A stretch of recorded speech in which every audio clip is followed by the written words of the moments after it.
Welcome to the Esports Report. I'm your host, Ashley Hodge, and I'm going to bring you all things esports. So plug in, sit down, grab yourself something tasty to drink, or just sit back and relax in your car, and I hope you enjoy the podcast. Welcome to Season 2 of the Esports Report. I'm your lovely host, Ashley Hodge. Sorry for dropping off the face of the earth for a year. I found out the hard way that maintaining a podcast and working full-time as an educator is simply not easy. However, I'm going to do better for you this season, my loyal listener and subscriber. So my plan is to do at least one episode per month, with a total of 12 episodes per year, with each year being a new season of the podcast. So if you're just tuning in, who am I and why should you care about what I have to say? Well, I've been in the high school esports ecosystem since 2017.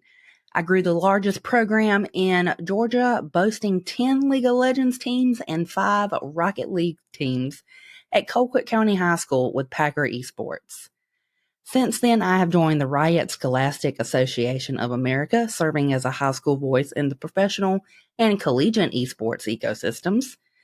I have currently rebuilt a smaller program at Dodge County High School with the DCHS Trailblazer Esports. Additionally, I serve as a member of GHSA's Esports Advisory Board, where I help make positive changes to improve the health of Georgia's high school esports ecosystem. Finally, I do go to a variety of academic conferences and conventions to present on the esports topics. Therefore, I consider myself an expert in the field. So, boom. That is why you should care about who I am and what I have to say. So this episode marks the beginning of the 2024 spring high school esports season. So in today's episode, we're going to be discussing major changes that have occurred over the past couple of seasons, aka the year that I went on break, and how these changes are going to actually affect our league. So I focus specifically with PlayVS because this is the esports provider that is specifically partnered with the Georgia High School Association and is the main, or really the majority provider of esports in Georgia. So I will be covering the esports changes with PlayVS and GHSA.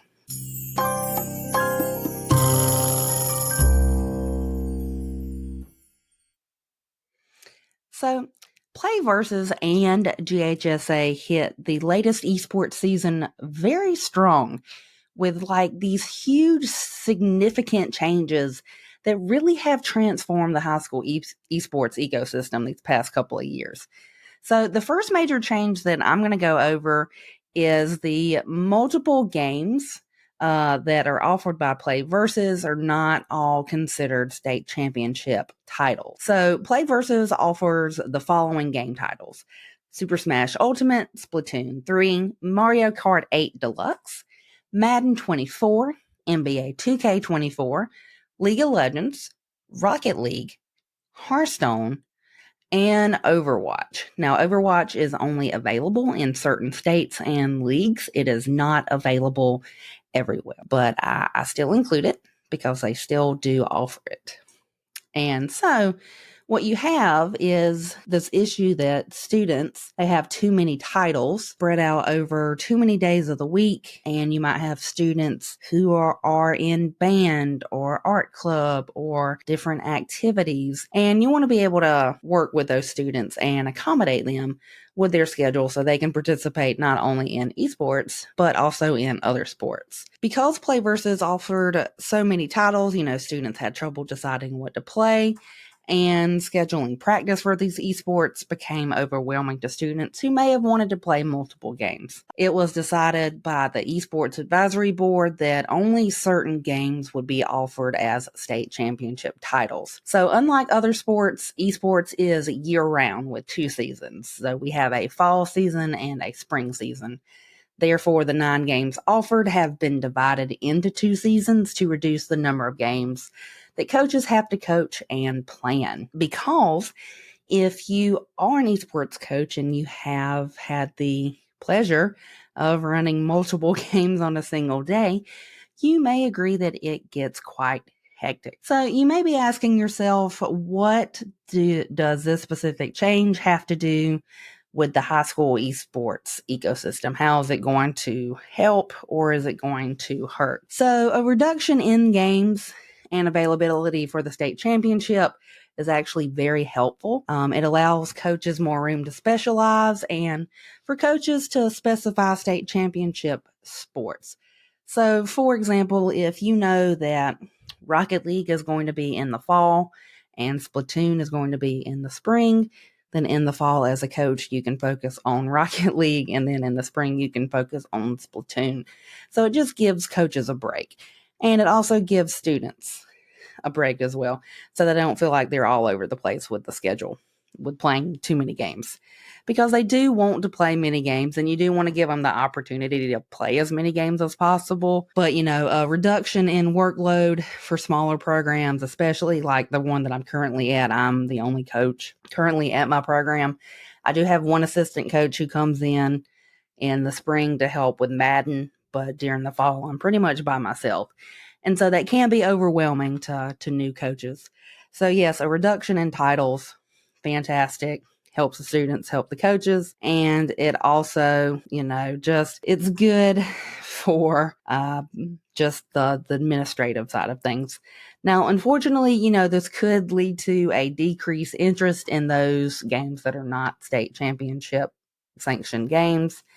And, this may mean a reduction in scouting opportunities for esports players who are looking to play those specific games that just might not be state sanctioned games for that season. The second major change that we've seen come about in the past couple of years is actual divisions in esports. Other coaches and myself, including those who serve on the GHSA's Esports Advisory Board, where we work with representatives from Play Versus to make these changes. We have really been pushing for esports programs to be divided into divisions, just like all the other sports. And that was the argument that was created for GHSA. So, softball, football, basketball, they all have divisions. Esport is considered a sport in Georgia via GHSA's own website, and therefore we need divisions as well. So, prior to the creation of divisions, you had 1A schools going against 6A schools, and now state championship titles are broken into 2 divisions. There is the 1A to 4A division and the 5 to 7A division. Now, I do know that GHSA recently has made a statement that they are going to redo the divisions again. So we will see where all the schools end up after GHSA is finished with their division rework. So, what does this change mean for high school esports? What does this really mean, these different divisions? Well, it means that large schools are no longer going to be able to compete against small schools, which is an improvement.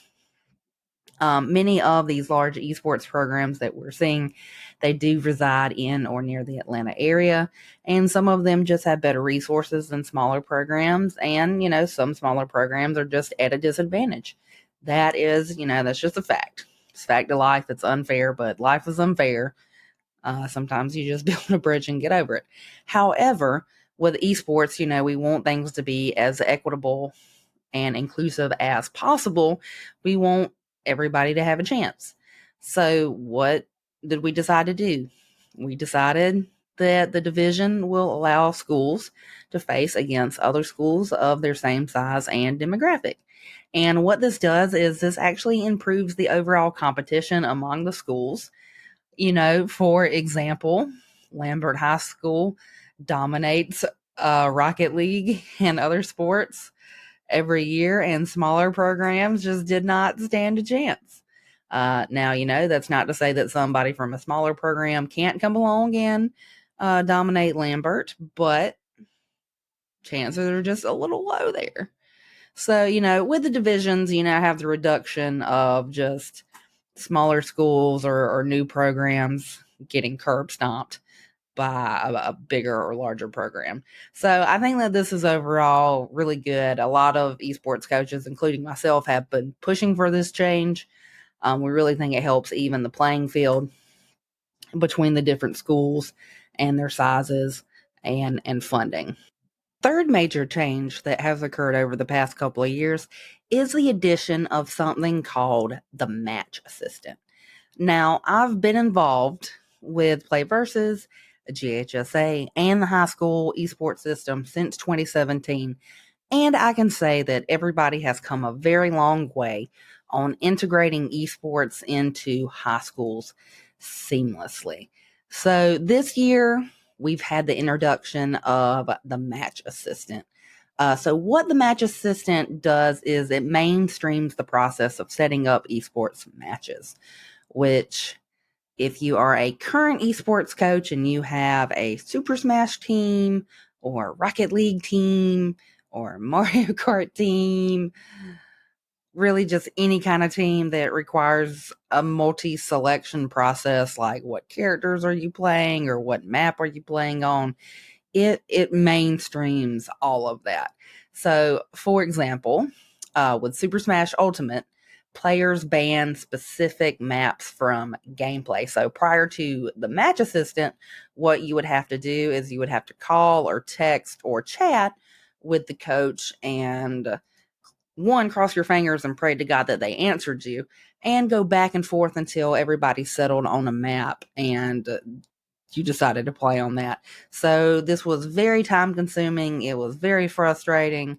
And sometimes the other coaches just would not respond at all.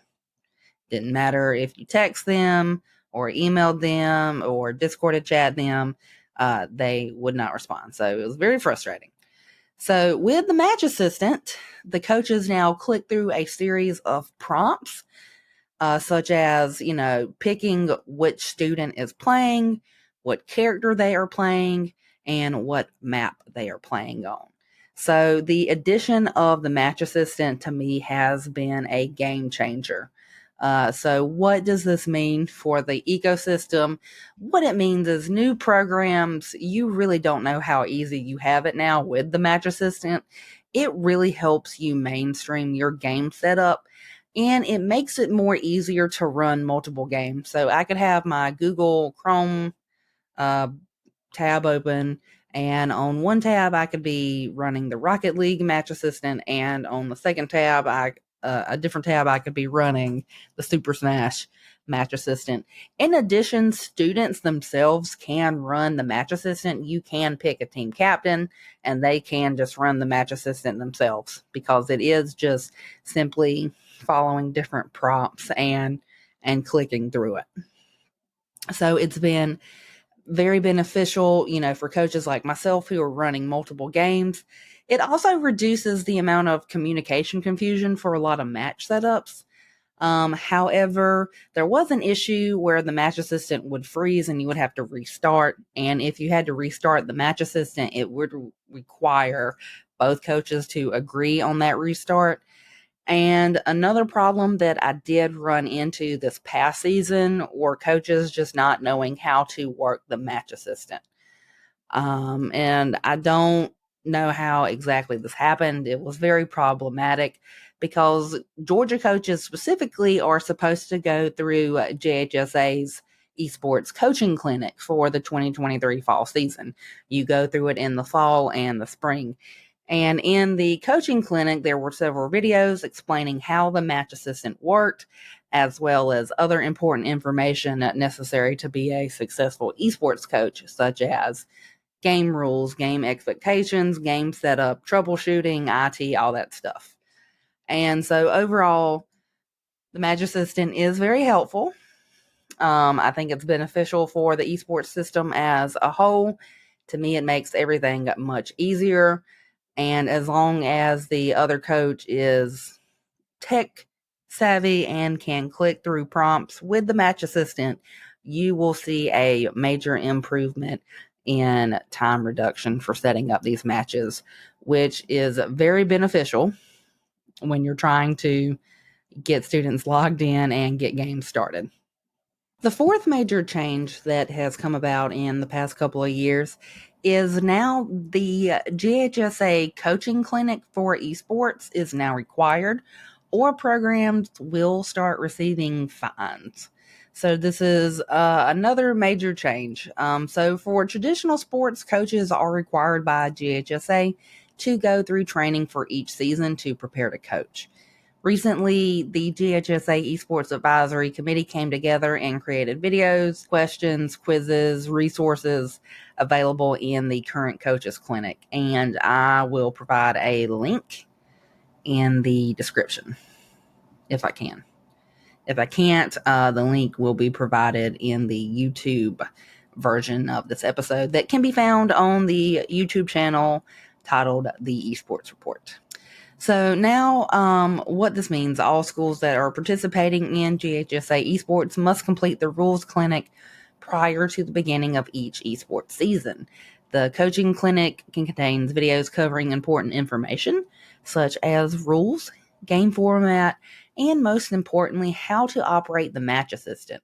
School coaches who fail to complete the coach clinic can start to expect to receive fines from GHSA.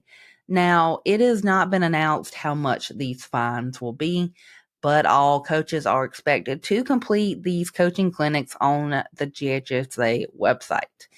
And I will say that I got an email the day before it was due by Tanya Anderson, and I managed to do my coaching clinic all in one day. It was not easy, but I did it. Now, I would recommend you not waiting like I did or forget like I did, but it can be done. And it actually was very helpful, and it does log your name. And I'm sure it does send it to a database that's easily looked up based off of some of the emails I got to confirm that I had done my coaching clinic. So just be aware, if you have no idea what I'm talking about, or you did not do your coaching clinic, make sure before this season starts, the January 2024 season, that you go to the GHSA website, you go to the coaching clinics, and you find the one for esports. You will need to make an account. I just use my school information to log in. You will complete videos and quizzes, and at the end, it will give you a certificate. I did save my certificate to my computer desktop just in case I ever had to produce it. So just be aware of this change. Okay. So this requirement, I think, as many coaches who may not like it, it's going to improve the ecosystem because it will help coaches, especially new programs, be aware of, the policies, the rules, and the expectations of being a coach. So GHSA, Playversus, and I, we all understand that not all esports coaches actually play the games that students play or even use technology that much. However, there are certain expectations to make sure that your program runs smooth when going against other programs. It's just a general level of respect, I think, for all coaches to know what to do, or if they don't know what to do, to figure it out with each other in the coaches chat, which is a nice feature that has improved over the years as well. So really quick, I'll talk about the coaches chat. So the coaches chat's been around for a while. Basically, it's a little chat box that's on the Playversus website that allows you to chat with the other coaches. The new feature about that is there's one chat box that's only for coaches. So you and the other adult coach can talk in that one. And then there is a main chat box where different students who are in the match can talk to each other. The fifth and perhaps most shocking change that is occurring in the January 2024 esports season is that there will no longer be player fees to participate in the season. And this is considered shocking to myself and many others, considering since Play Versus has been around in 2017, they have charged a player fee. So in the first couple of years, the player fee mostly was 60 per player. They did have different packages that you could pick that would, reduce that $60 per player based off how many passes you bought. And then somewhere around 2021, the price increased to $84 per player. And it's actually ended up angering a lot of schools. The price increase harmed a lot of the smaller schools, and a lot of these smaller schools ended up dropping in participation simply because they could not afford the player fee. So, in addition, many coaches, I think, spoke out about that. They were outraged. And, this decision for this price increase was made under the original CEO and founder of Play Versus, Delane Parnell, who recently stated in a Black Enterprise article that he is going to step back from Play Versus, from esports, and focus on other projects. So I will also provide a link to that, and also the article, the Black Enterprise article. Now, while Parnell is stepping down from being the Play Versus CEO, he is currently on the board of education. I mean, not the board of education, the board of directors at the time that the Black Enterprise article was published. Soon after this announcement, Play Versus did send out this letter from the new CEO as a link, letting all schools know that it would no longer charge students to play, and everybody was delighted by it. So I'm going to summarize what this letter basically says. But yes, the major change of not being charged a player fee is very beneficial to myself now that I run a smaller program. Now, when I ran a bigger program, I did not struggle nearly as much with funds just because there were different things at the school. There was the splash tax, which helped certain programs. There were CTAE programs that help. There are just a lot of different things at the larger program that could help an esports program than a smaller program. So I, clap, little golf clap here. Clap, clap, clap, clap. Little clap that Play Versus has made this announcement. It is very exciting. I think this is great. I think it's going to open a lot of doors for a lot of schools. A lot of students who might not have wanted to play esports before may play it now because it is free, which again, I think is fantastic. It's definitely going to make Play Versus more competitive, I think, with its two other competitors, the High School Esports League and GSEF, the Georgia Scholastic Esports Association of America. I think I always get their name wrong, but they are partnered with NASEPT. So the High School Esports League is not free. GSEF is free, but their games that they offer is very, very limited. The High School Esports League offers first-person shooters, which obviously not a lot of schools are going to go for. So that's why a lot of schools are not partnered with them. And that leaves Play Versus, who is partnered with GHSA, who did used to charge a player fee, but is now free. So overall, I think free is going to be fantastic for the ecosystem as a whole. So basically, the new CEO of Play Versus, John Chapman, credits his move to, a paid service to free based off of several different factors. So one was meeting the passionate esports participants, coaches, and supporters. And second, his support of education and participation in sports drove his decision. So in his letter, and he states, and I'm going to quote him, I quote, "I grew up in rural Massachusetts as the son of a public servant who committed their lives to education and social work. At an early age, I learned the critical importance of our education system and the passionate teachers, administrators, and coaches. I also experienced the pride of representing my school from elementary school through college on the basketball court and across various other team sports." So he then talked about his past experience with EverFi and how the company was able to impact so many at no cost to them. So Chapman seems to want to replicate this ideology for the esports ecosystem. And honestly, I am all for that. It's really going to open a lot of doors for students who have been locked out of the system.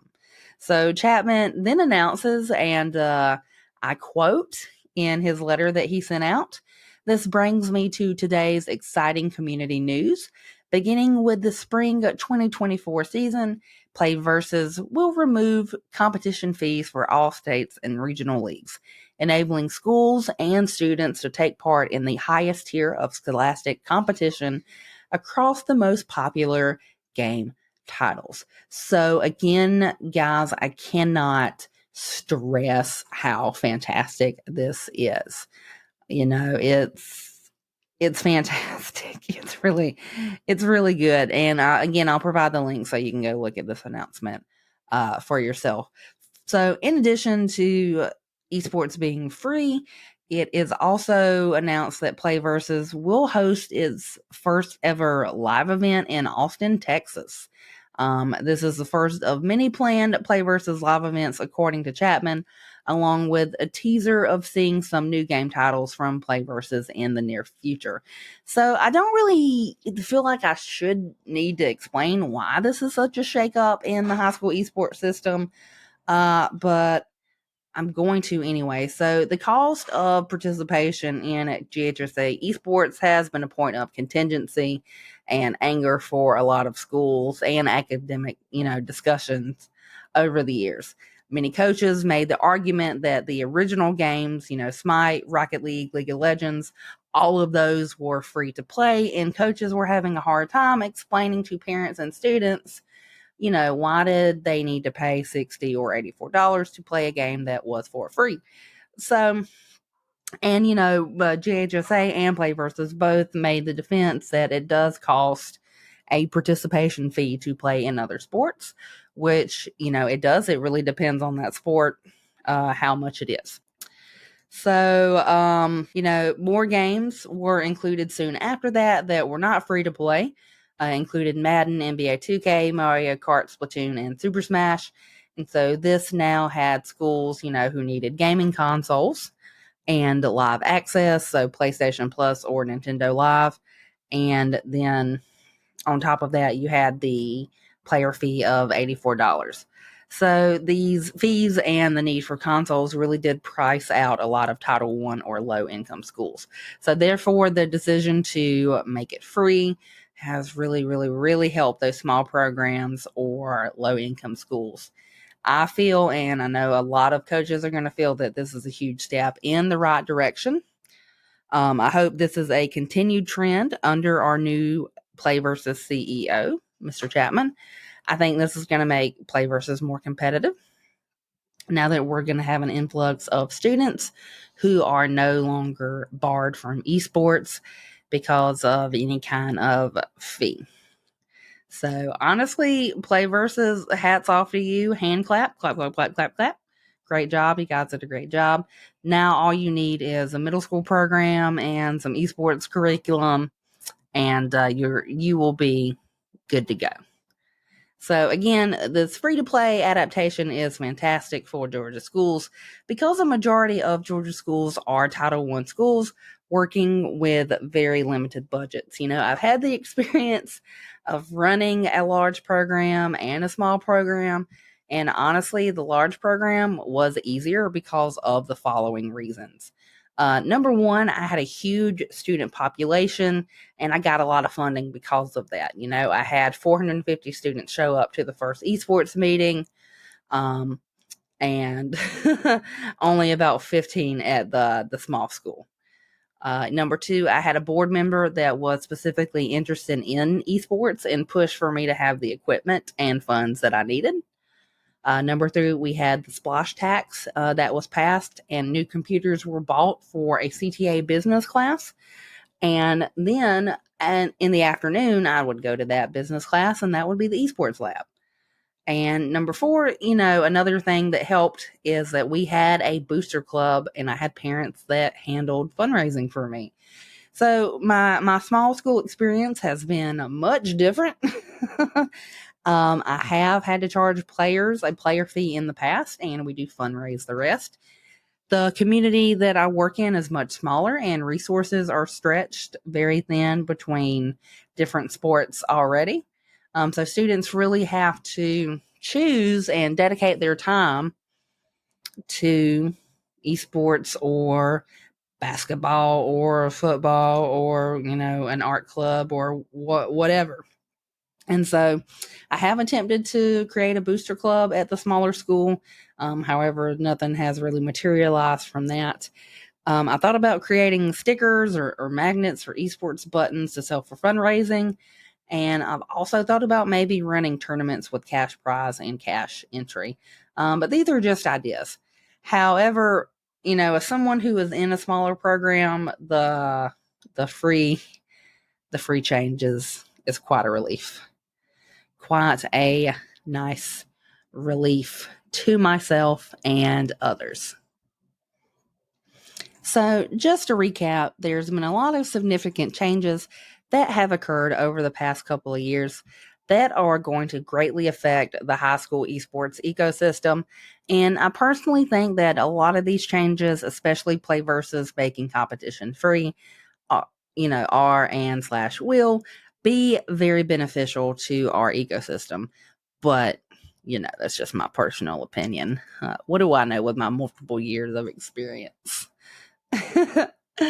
Well, thank you for listening to this episode of the Esports Report. Be sure to like, subscribe, and write a review. The goal of this podcast is to stay abreast and keep you guys informed with what is happening in the world of Georgia high school esports and beyond. So, there you go. Now, do you want to help out? There are a ton of esports programs in need of sponsors. I'm sure they would love a program donation, even though we just made the announcement that it's going to be free. That would, any kind of program donation would help cover, jerseys, pizza parties, gaming consoles, live services such as like Nintendo Live or PlayStation Live, or like a copy of the games that we need. So all of that stuff. So if you're interested, and you want to do a program donation, I can help with that. Please reach out at the esports report hs@gmail.com with the subject line program donation, and I can get you in contact with a program that would be more than happy to have any kind of help. So join me next time on the Esports Report as we discuss the recent implosion and obviously disintegration of the professional esports space and how this may affect the collegiate and high school esports space. I want to leave you with a couple of nuggets to chew on. First, what do you think about these changes in the high school esports system? Second, what additional changes in the high school esports system do you think needs to be added to improve the overall health of the ecosystem? Thank you, and I hope you have a good night.